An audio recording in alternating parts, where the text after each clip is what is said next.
नमस्कार, मी प्रोफेसर प्रफुल्ल चोर गोष्ट पैशा पाण्याची या यूट्यूब चॅनलमध्ये आपल्या सर्वांचे स्वागत करतो. आपण रोज बातम्या ऐकतो की आज सिलेंडरचे दर 200 रुपयांनी वाढले, भाज्यांचे भाव गगनाला भिडले.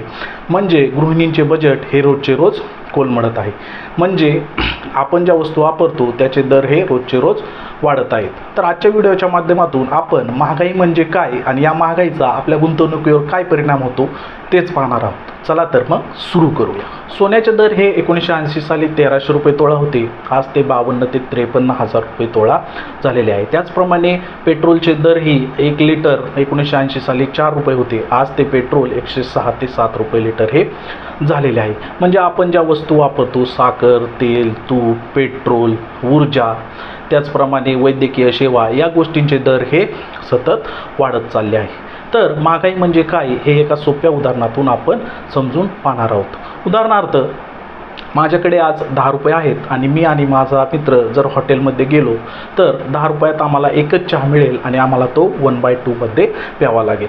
हे जर 20 वर्षापूर्वी माझ्या वडिलांच्या काळात असतं आणि त्यांच्याकडे सुद्धा 10 रुपये असते आणि ते हॉटेलमध्ये गेले असते तर त्यांना 10 रुपयात 2 चहा मिळाले असते. म्हणजे त्यावेळी चहाची किंमत ही 5 रुपये होती. आणि हेच जर थोडे पाठीमागे माझ्या आजोबांच्या काळात जर गेले असते तर त्यांना 10 रुपयात 5 चहा मिळाले असते, कारण त्यावेळी चहाची किंमत ही 2 रुपये होती. म्हणजे आपण पाहिले तर चहाचा दर हा 40 वर्षापूर्वी 2 रुपये होता, 20 वर्षापूर्वी तो 5 रुपये झाला आणि आज तो 10 रुपये झाला. म्हणजे महागाई ही सतत वाढत असते.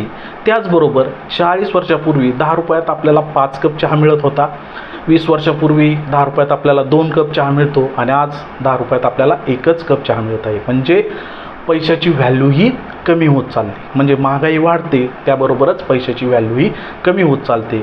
म्हणूनच आपण म्हणतो 2001 साली जी 1 लाख रुपयाची व्हॅल्यू होती ती आज फक्त 27,000 रुपये ही आहे.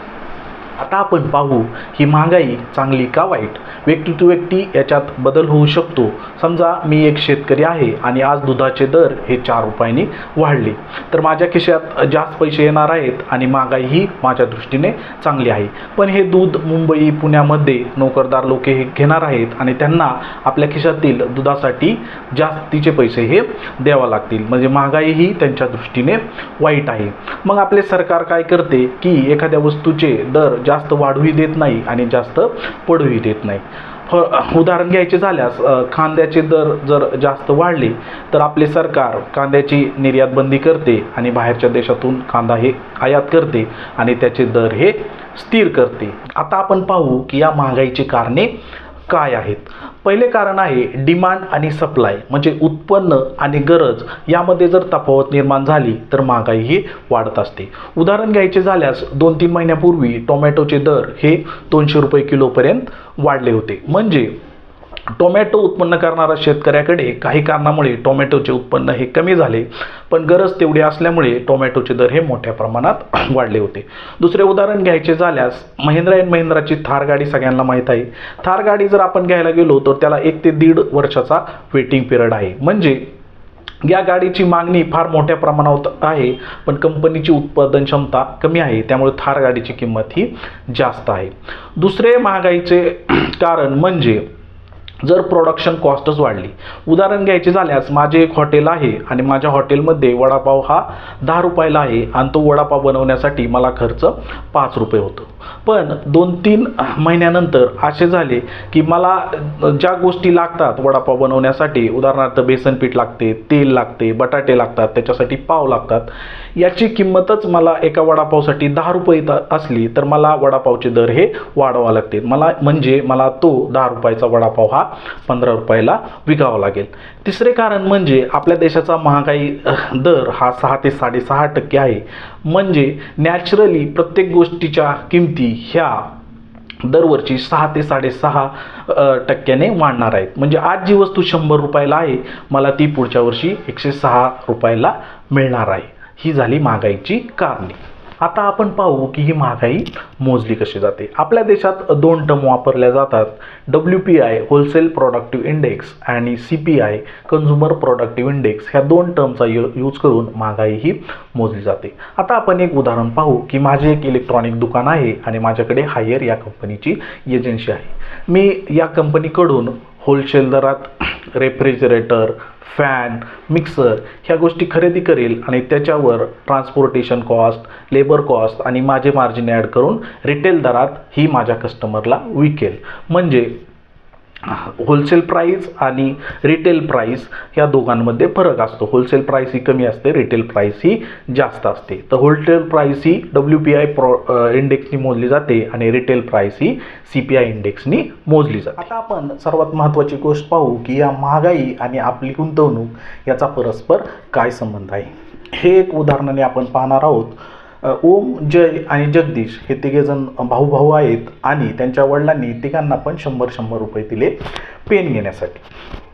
तर ओमचा पेन हा खराब झाला होता. तो लगेच दुकानात गेला आणि 100 रुपयात त्यांनी एक पेन खरेदी केला. जयचा पेन हा खराब झालेला नव्हता. त्याला पेन हा 1 वर्षानंतर घ्यायचा होता. तर त्याने काय केले, तो बँकेत गेला, त्याचे बँकेत अकाउंट होते, त्याने त्या 100 रुपयाची FD केली आणि त्याच्यावर 6 ते 6.5% हा इंटरेस्ट रेट होता.